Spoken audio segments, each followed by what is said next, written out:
तो दोस्तों AI hub के अंदर आपका एक बार वापस से बहुत बहुत स्वागत है। तो फोक्स आज हम लोग जो है नंपाई के पार्ट 15 को यहाँ पर स्टार्ट करने वाले हैं। और दोस्तों आज हम लोग पढ़ेंगे गॉसियन डिस्ट्रीब्यूशन के बारे में। और दोस्तों हम जानेंगे कि किस तरीके से हम अपने डेटा को नॉर्मलाइज करते हैं और उसको एक इंटीजर फॉर्म में से परसेंटेज फॉर्म के अंदर लेकर आ जाते हैं। तो दोस्तों आज का सेशन भी जो है वो काफ़ी ज़्यादा इंटरेक्टिव रहने वाला है। तो फोक्स आज के सेशन को जो है आप लोग ध्यान से देखिएगा।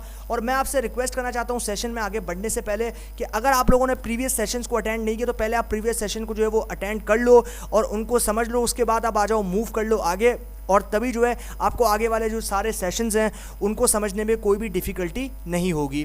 तो फोक्स अभी हम लोग बिना टाइम को वेस्ट किए अपने सेशन को करते हैं स्टार्ट। तो आज हम लोग जो पढ़ने वाले हैं गॉसियन डिस्ट्रीब्यूशन को, और गॉसियन डिस्ट्रीब्यूशन के अंदर हम लोग जो है यहाँ पर किस तरीके से डेटा को नॉर्मलाइज किया जाता है उसके बारे में आज हम लोग यहाँ पर सीखने वाले हैं। और कुछ प्लॉट भी हम लोग यहाँ पर करेंगे, डेटा को विजुलाइज भी हम लोग यहाँ पर करने वाले हैं। तो अभी जो है हम लोग यहाँ पर फटाफट से स्टार्ट कर लेते हैं अपने सेशन को। और यहाँ पर हम लोग जो है अपने सेशन को यहाँ पर स्टार्ट करते हैं। तो सबसे पहले जो है वो हम लोग अपने सेशन को यहाँ पर स्टार्ट करने वाले हैं। सो फोक्स अभी हम लोग यहाँ पर आ चुके हैं अपनी स्लाइड्स के अंदर, और अभी आज हम लोग पढ़ेंगे यहाँ पर गॉसियन डिस्ट्रीब्यूशन को। और गॉसियन डिस्ट्रीब्यूशन जो अगर आप नेव बेस एल्गोरिथम के बारे में आपको पता है तो आपने ज़रूर इसके बारे में सुना होगा। और हम लोग जब डेटा एनालिसिस करेंगे इस सारी लाइब्रेरीज को जो है वो वाइंड अप करने के बाद में, तो फिर आप लोगों को जो है मैं एनालिसिस के अंदर इन चीज़ का जो है आपके पास यहाँ पर जिक्र आएगा। तो अभी हम लोग फाइनली बिना टाइम को वेस्ट किए अपने सेशन को यहाँ पर स्टार्ट कर लेते हैं। तो भाई सबसे पहले आप यहाँ देख सकते हो गॉसियन डिस्ट्रीब्यूशन। तो आप यहाँ देख सकते हो सबसे पहले हम लोग यहाँ पर एक रैंडम नॉर्मलाइजेशन कर रहे हैं या फिर हम लोग डिस्ट्रीब्यूशन कर रहे हैं। तो किसको? हम लोग रैंडम मेथड को। तो रैंडम मेथड क्या है इसके बारे में शायद मुझे बताने की ज़रूरत नहीं है, क्योंकि आप लोगों को पहले अगर आपने प्रीवियस सेशन अटेंड किए तो आपको पता होगा कि रैंडम मेथड्स क्या होते हैं। तो सबसे पहले आप यहाँ देख सकते हो भाई, हम लोग यहाँ पर देख सकते हैं कि generate a random normal distribution of size 2/3। मतलब हम लोग एक यहाँ पर नॉर्मल डिस्ट्रीब्यूशन, मतलब हम लोग नॉर्मलाइज कर रहे हैं अपने इंटीजर वैल्यू को परसेंटेज के अंदर, और हम लोग यहाँ पर 2/3 का एक नॉर्मलाइजेशन एरे बना रहे हैं। तो 2/3 का मतलब ये कि हमें 6 वैल्यूज टोटल मिलेगी। मतलब अगर हम यहाँ पर 2 को 3 के साथ में मल्टीप्लाई करें तो 2 3 से 6 होता है, और 6 वैल्यूज हमें यहाँ पर एरे के अंदर मिल जाएंगी। और वो मिलेगी हमारे पास यहाँ पर पॉइंट्स में, यानी कि डेसिमल पॉइंट्स, यानी कि फ्लोटिंग पॉइंट्स के अंदर जो है हमें यहाँ पर वैल्यूज मिल जाएंगी। तो ये हम लोग यहाँ पर अपने डेटा को जो है वो नॉर्मलाइज कर रहे हैं, और नॉर्मल मेथड के साथ में हम अपने डेटा को यहाँ पर नॉर्मलाइज कर रहे हैं। और यहाँ पर आप देख रहे हो रैंडम का मतलब हम कोई भी रैंडम वैल्यूज के साथ में नॉर्मलाइज कर रहे हैं। मतलब मैं बता चुका हूँ कि रैंडम यूज़ हम लोग तब करते हैं जब हम कोई किसी रैंडम नंबर्स के साथ में डील करते हैं। डेटा के अंदर अगर हमारे पास कोई रैंडम नंबर प्रेजेंट है तो रैंडम नंबर के साथ में अगर हमें कोई डील करनी है तो हम लोग यहाँ पर रैंडम मेथड को यूज़ करते हैं, और रैंडम मेथड के साथ में यहाँ पर हम लोग काम करते हैं। तो आप यहाँ पर देख सकते हो कि भाई सबसे पहले हम लोग नंपाई को इंपोर्ट करेंगे, और नंपाई को इंपोर्ट करने के लिए हमें चाहिए होगा फ्रॉम नंपाई इंपोर्ट रैंडम। तो यहाँ पर नंपाई को इंपोर्ट करने के लिए हमें नंपाई के अंदर एक मेथड होता है या फिर एक फंक्शन होता है जो कि होता है रैंडम, तो उसको हमें इंपोर्ट करना पड़ेगा। तो हम यहाँ सिंपली लिख सकते हैं फ्रॉम नंपाई इंपोर्ट रैंडम। तो नंपाई के अंदर से हम लोग रैंडम मेथड को यहाँ पर इंपोर्ट कर रहे हैं। उसके बाद फाइनली हमने यहाँ पर एक ऑब्जेक्ट बनाया और उसके अंदर हमने रैंडम डॉट नॉर्मल, यानी कि नॉर्मलाइज कर रहे हैं हम लोग अपने इंटीजर वैल्यू को फ्लोटिंग में। तो यहाँ पर आप सिंपली देख सकते हो हमने सबसे पहले यहाँ पर ऑब्जेक्ट बनाया और ऑब्जेक्ट को रैंडम डॉट नॉर्मल मेथड से यहाँ पर जो है हमने यहाँ पर बना दिया है। उसके बाद हमें यहाँ पर साइज को सेट करना पड़ेगा। तो साइज हम यहाँ क्या सेट कर रहे हैं? 2/3, यानी कि अगर हम 2 को मल्टीप्लाई करें 3 से तो हमारे पास यहाँ पर टोटल हमारे एरे में 6 वैल्यूज़ मिलेगी, और वो कंप्लीट वैल्यूज़ होंगी वो सारी की सारी यहाँ पर फ्लोटिंग वैल्यूज।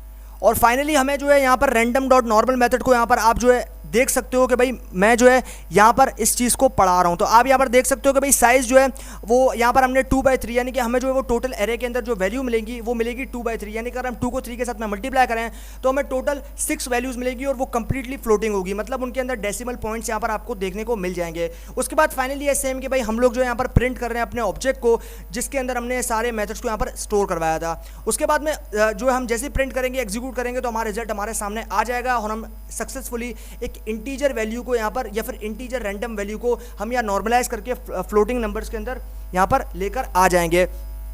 तो उसके बाद ये तो काम हमारा कंप्लीट हो गया। उसके बाद हम यहाँ पे आते हैं और यहाँ पर आप देख सकते हो कि भाई यहाँ पर जो है हम लोग यहाँ पर एक लॉक मेथड। तो लॉक मेथड क्या करता है? लॉक मेथड जो है वो आपके पास जो भी रॉज होती हैं या फिर जो भी कॉलम्स होते हैं ना, उनके लेबल से उनको डिफाइन करने के काम आता है। मतलब ये कि आपके अगर आपको किसी रॉ या फिर किसी कॉलम को डिफाइन करना है तो आप उसके लेबल से उसको डिफाइन करो, तो आप उसके लिए लॉक मेथड को यहाँ पर यूज़ करोगे। लेकिन अगर आपके पास आई लॉक, एक होता है लॉक मेथड, एक होता है आई लॉक मेथड। तो लॉक मेथड से आप क्या कर सकते हो? लॉक मेथड से आप जो है नंबर ऑफ रोज और नंबर ऑफ कॉलम्स जो है उसको आप यहाँ पर जो है वो लेबल से आइडेंटिफाई कर सकते हो, मतलब उनके लेबल से, मतलब नंबर ऑफ रोज और नंबर ऑफ कॉलम्स को आपके पास रोज और कॉलम्स के लेबल से जो है वो आइडेंटिफाई कर सकते हो।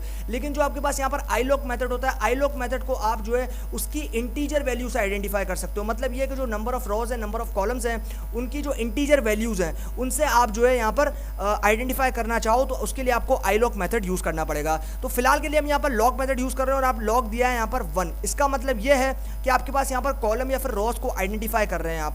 तो उसके बाद यहाँ पर आप देख सकते हो सिंपली कि हमें यहाँ पर भी जो है इंपोर्ट कर लिया numpy को, उसके जो आपके पास मेथड है रैंडम उसको, क्योंकि numpy को इंपोर्ट करने के लिए उसके अंदर एक मेथड प्रेजेंट होता है जो कि होता है रैंडम। उस रैंडम को हम लोग जो है यहाँ पर इंपोर्ट करेंगे। तो सिंपली आप यहाँ ऑब्जेक्ट को देख सकते हो, सबसे पहले मैंने जो है यहाँ पर ऑब्जेक्ट बना लिया और उसके बाद मैंने रैंडम डॉट नॉर्मल मेथड को यहाँ पर यूज़ किया है और उसके बाद यहाँ पर आप देख सकते हो कि लॉक मेथड को यहाँ पर मैं 1 के साथ में यहाँ पर दे रहा हूँ, यानी कि मैंने 1 वैल्यू दी है तो ये रो या कॉलम को रिप्रेजेंट कर देगा।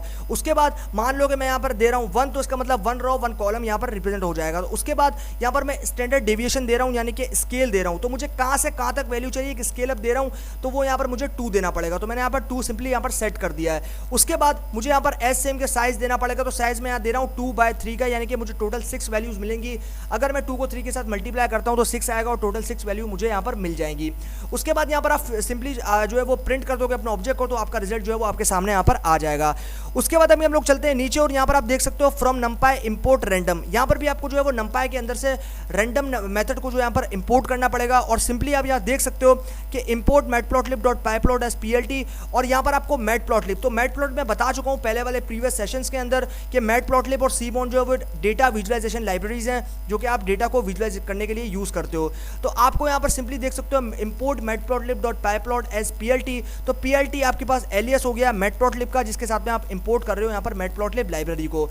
उसके बाद आता है seaborn, तो इंपोर्ट seaborn as sns, तो sns क्या है, sns एलियस है seaborn का जिसके साथ में आप seaborn को यहाँ पर इंपोर्ट कर रहे हो। तो ये दोनों डेटा विजुअलाइजेशन लाइब्रेरीज हैं जिनसे आप डेटा को विजुअलाइज कर सकते हो, पिक्टोरियली देख सकते हो। उसके बाद हम लोग यहाँ पर एक डिस्ट्रीब्यूशन यानी कि डिस्ट्रीब्यूशन प्लॉट जो है हम लोग यहाँ पर बना रहे हैं। तो हम यहाँ सिंपली लिख देंगे sns.dispplot। तो जैसे हम यहाँ लिखेंगे sns.dispplot, उसके बाद हमें रैंडम डॉट नॉर्मल, मतलब अभी हम लोग यहाँ पर फ्लोटिंग वैल्यूज के ऊपर, पहले हमने जो है यहाँ पर इंटीजर वैल्यू के ऊपर जो है वो डिस्ट्रीब्यूशन प्लॉट बनाया था, लेकिन अभी हम लोग क्योंकि नॉर्मल मेथड यूज कर रहे हैं, नॉर्मलाइज कर रहे हैं डेटा को और साइज हमने दिया है 1000, यानी कि हमारे पास 0 से लेकर 1000 तक फ्लोटिंग नंबर्स की वैल्यूज होंगी जो कि हमारे डेटा के अंदर प्रेजेंट होगी और उसके ऊपर वो वैल्यूज कंप्लीटली रैंडम होगी। उसके ऊपर मुझे डिस्ट्रीब्यूशन प्लॉट बनाना है, उसका डिस्ट्रीब्यूशन देखने के किस तरीके से डिस्ट्रीब्यूटेड है हमारे पास में इंडेक्सिंग के हिसाब से। और यहाँ पर आप देख सकते हो रैंडम डॉट नॉर्मल मेथड को मैं यूज कर रहा हूं और साइज मैंने दे दिया 1000। उसके बाद मुझे हिस्ट इज इक्वल टू फॉल्स, तो हिस्ट इज इक्वल टू फॉल्स यानी कि उसके अंदर कोई हिस्टोग्राम नहीं आएगा, उसके अंदर आपके पास सिर्फ जो कर्व जो है वो देखने को मिलेगा, आपके पास जो है वहां पर हिस्टोग्राम कोई भी नहीं देखने को मिल जाएगा। तो सिंपली आप जो है यहाँ पर हमने कॉन्सेप्ट्स को जो है वो समझ लिया है और अभी जो है कॉन्सेप्ट्स हमने और क्लियर करने हैं, तो अभी हमें जाना पड़ेगा यहाँ पर जुपिटर नोटबुक में। तो सिंपली अभी हम लोग चलते हैं यहाँ पर जुपिटर नोटबुक में और जुपिटर नोटबुक में जाने के बाद हम लोग जो है जो भी हमने यहाँ पर कॉन्सेप्ट समझे हैं यहाँ पर गॉसियन डिस्ट्रीब्यूशन के, उसको अभी हम लोग प्रैक्टिकली इंप्लीमेंट करते हैं और समझ लेते हैं चीज़ों को कि किस तरीके से हम लोग यहाँ पर इस काम को कर सकते हैं। तो चलते हैं अभी जुपिटर नोटबुक में और प्रैक्टिकली इन चीज़ को इंप्लीमेंट करके देख लेते हैं। तो भाई जैसा कि आप लोग देख सकते हो कि मैं आ चुका हूं अपने जुपिटर नोटबुक में। तो सबसे पहले मुझे जो है यहाँ पर इंपोर्ट करना पड़ेगा numpy के अंदर से रैंडम मेथड को और तभी जो है मैं रैंडम मेथड के साथ में काम कर सकता हूं। तो सिंपली मैं लिख दूंगा फ्रॉम numpy इंपोर्ट रैंडम। तो आप देख सकते हो from numpy import random method को मैं यूज कर रहा हूं। उसके बाद मैं रन पे क्लिक करूंगा तो मेरी लाइब्रेरी जो आप देख सकते हो लोड हो चुकी है। तो अभी अगर मुझे इसके साथ में काम करना है तो मुझे यहाँ पर जो है वो एक एरे बनाना पड़ेगा। तो सिंपली यहाँ पर मैं जो है एक ऑब्जेक्ट बना लेता हूँ और यहाँ पर मैं x नाम का एक ऑब्जेक्ट बनाता हूँ जिसके अंदर मैं जो है यहाँ पर रैंडम डॉट नॉर्मल मेथड को यूज़ करूँगा, तो जिससे मेरी वैल्यू जो मैं नॉर्मलाइज कर सकता हूँ। तो मैं लिखूँगा यहाँ पर रैंडम डॉट नॉर्मल। तो जैसा कि आप देख सकते हो कि भाई यहाँ पर मैं जो है वो कुछ वैल्यूज़ यहाँ पर दे रहा हूँ और यहाँ पर मुझे साइज़ सेट करना पड़ेगा। तो साइज़ में दे रहा हूँ यहाँ पर 2/3 का। तो 2/3 का साइज़ देने के बाद मुझे पता चल जाएगा मेरी वैल्यूज़ कितनी यहाँ पर आ जाएंगी। उसके बाद फाइनली ऐसे कि भाई हमें जो है यहाँ पर प्रिंट करना पड़ेगा अपना ऑब्जेक्ट को। तो मेरा ऑब्जेक्ट जो था वो x था, उसको मैं यहाँ पर प्रिंट कर दूंगा। तो आप यहाँ पर देख सकते हो कि भाई मैंने 2/3 का यहाँ पर एक एरे बना लिया है जो कि यहाँ पर आपके पास जो है वो 2D एरे यानी कि 2 डायमेंशनल एरे, उसमें 2 सिंगल डायमेंशनल एरे आपके पास यहाँ पर प्रेजेंट है। तो हम यहाँ देख सकते हो हर एक इंडिविजुअल एरे के अंदर आपके पास 3 वैल्यूज प्रेजेंट, टोटल 6 वैल्यूज हो गई। तो इस तरीके से मैंने यहाँ पर वैल्यू सेट की 2/3 यानी कि 2 3 6 और 6 वैल्यूज आपको यहाँ पर देखने को मिल रही हैं। और वो सारी वैल्यूज जो है आपको यहाँ देख सकते हो पॉइंट के अंदर यानी कि फ्लोटिंग नंबर्स आपको यहाँ पर देखने को मिल रहे हैं, फ्लोटिंग पॉइंट जो आपको यहाँ पर देखने को मिल रहे हैं। और क्यों देखने को मिल रहे हैं? क्योंकि हमने यहाँ पर नॉर्मल मेथड यानी कि नॉर्मलाइज कर दिया अपने इंटीजर डेटा को फ्लोटिंग डेटा के अंदर। तो अभी ये काम तो हमारे पास यहाँ पर हो गया। अभी हम लोग क्या करेंगे, अभी हम लोग यहाँ पर एक और डिस्ट्रीब्यूशन बनाते हैं जिसके अंदर अभी हम लोग यहाँ पर लॉग को और स्टैंडर्ड डेविएशन को डिफाइन करेंगे। तो सिंपली मैं जो है बिना टाइम को वेस्ट किसी चीज़ को कॉपी करता हूँ यहाँ से और नीचे जो है यहाँ पर इसको मैं पेस्ट कर देता हूँ। तो यहाँ पर आप देख सकते हो मैंने इस चीज़ को पेस्ट कर दिया। अभी जो है मुझे यहाँ पर क्या करना पड़ेगा, मुझे यहाँ पर लॉक मेथड को यूज़ करना पड़ेगा। तो मैं सिंपली जो है लॉक मेथड को यहाँ पर यूज़ करता हूँ और मुझे जो है यहाँ पर लॉक मेथड देना है, यहाँ पर लॉक का वैल्यू देना है 1। उसके बाद मुझे यहाँ पर स्केल देना पड़ेगा कि मुझे कहाँ से कहाँ तक वैल्यू का स्केल चाहिए। तो यहाँ मुझे स्केल करना है कहाँ से कहाँ तक वैल्यू को। तो यहाँ पर मैं स्केल को सेट कर दूंगा और स्केल को सेट करने के बाद में मैं क्या करूँगा यहाँ पे कि मैंने जो है यहाँ पर स्केल को सेट करना है। तो स्केल को सेट करने के बाद में मैंने स्केल जो है वो यहाँ पर 2 को सेट कर दिया है। और अभी जो है हम लोग यहाँ पर प्रिंट करते हैं अपने ऑब्जेक्ट को और हमें यहाँ पर जो है कुछ वैल्यूज़ मिल जाएंगी। तो अभी जो है हम लोग यहाँ पर अपने एक्स को ऑब्जेक्ट को प्रिंट करते हैं। तो आप यहाँ देख सकते हो कि भाई हमें जो है वो रैंडमली यहाँ पर कुछ वैल्यूज़ मिल चुकी हैं, कुछ नेगेटिव है कुछ और कुछ पॉजिटिव हैं। तो आप यहाँ पे देख सकते हो कि भाई हमने स्केल कर दिया है सक्सेसफुली और यहाँ पर लॉक मेथड को यूज़ करते हुए हमने यहाँ पर रॉज और कॉलम्स को भी डिफाइन कर दिया है।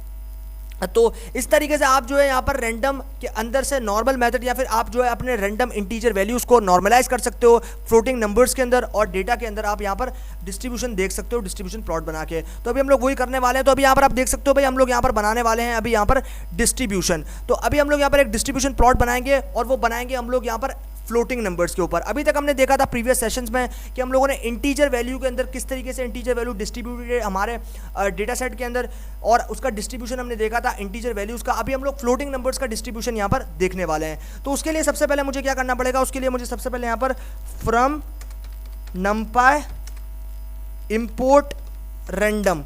तो सबसे पहले मुझे यहाँ पर numpy के अंदर जो रैंडम मेथड है उसको इंपोर्ट करना पड़ेगा। उसके बाद मुझे यहाँ पर डेटा विजुअलाइजेशन लाइब्रेरी, क्योंकि मैं यहाँ पर विजुअलाइज करना चाहता हूँ तो मुझे डेटा विजुअलाइजेशन लाइब्रेरी की यूज़ पड़ेगी। तो मैं यहाँ करूँगा import matplotlib dot pyplot as PLT।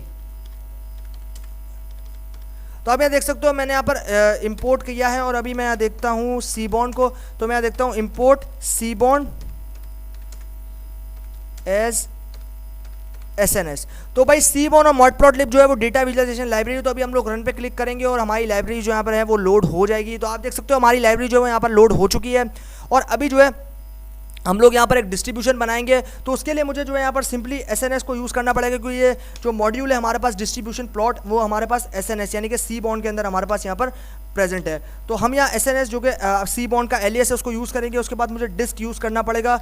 डिस्ट का मतलब है डिस्ट्रीब्यूशन प्लॉट। तो डिस्ट्रीब्यूशन प्लॉट को यूज़ करना पड़ेगा। उसके बाद मुझे रैंडम डॉट नॉर्मल मेथड को यूज़ करना पड़ेगा और मैं यहाँ लिख दूंगा रैंडम डॉट नॉर्मल। उसके बाद मुझे यहाँ पर साइज़ को सेट करना पड़ेगा। तो मैं यहाँ साइज़ को सेट कर देता हूँ। इसमें मैं साइज़ दूंगा यहाँ पर 1000। तो मैं यहाँ पर 1000 साइज़ देता हूँ। मतलब इसका मतलब साइज़ का मतलब ये है कि ये जो है 0 से लेके मतलब 0 पॉइंट से लेके आपके पास 1000 तक जितनी भी रैंडम वैल्यूज़ है वो फ्लोटिंग वैल्यूज़ जो कि आपके पास 0 से लेके 1000 तक स्टार्ट 1000 पे जो है वो एंड होती है, तो वहाँ तक जो है आपके पास ये रैंडम फ्लोटिंग वैल्यूज़ यहाँ पर ले लेगा और उसी के ऊपर जो है यहाँ पर डिस्ट्रीब्यूशन उसी का डिस्ट्रीब्यूशन दिखाएगा रैंडम वैल्यूज़ का।